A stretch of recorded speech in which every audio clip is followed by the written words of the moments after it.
ओडिशावरून छत्तीसगड मार्गे गडचिरोलीत दाखल झालेले टस्कर हत्ती वैनगंगा नदी ओलांडून सावली वनपरिक्षेत्रातील जंगलातून सिंदेवाही वनपरिक्षेत्र परिसरात दाखल होत शिवणी वनपरिक्षेत्रातील गावातून प्रवास करीत जंगल परिसरातील ताडोबा बफर व कोअर क्षेत्रात प्रवेश केला। 2 टस्कर हत्ती जंगल मार्गे कळमगाव गन्ना कुकडहेटी गावात शुक्रवारी गावात पोहोचले।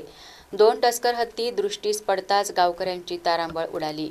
कळमगाव कुकडहेटी नलेश्वर मोहाळी परिसरातील नागरिकांनी गर्दी करून हत्तीच्या पाठीमागे पळत सुटले।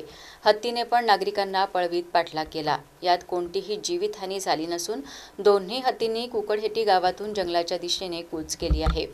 यावेळी अतिउत्साहीने हत्तींचा फोटो व्हिडिओ समोर जाऊन घेण्याचा प्रयत्न केला।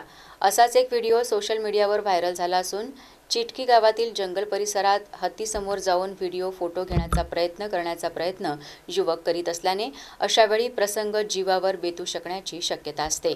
त्यामुळे व्हिडिओ अथवा फोटो घेण्याच्या अतिउत्साह नडण्याची शक्यता असल्याने सावधानता बाळगणे गरजेचे झाले आहे। मात्र अशांना आवर कोण घालणार, तसेच अनुचित प्रकार घडला तर याला जबाबदार कोण राहणार असा प्रश्न उपस्थित केला जात आहे। रानटी हत्तीने ताडोबा अंधारी व्याघ्र प्रकल्पात शिरकाव केल्याने ताडोबा व्याघ्र प्रकल्पासाठी ही आनंदाची व चिंतेची बाब ठरणार आहे।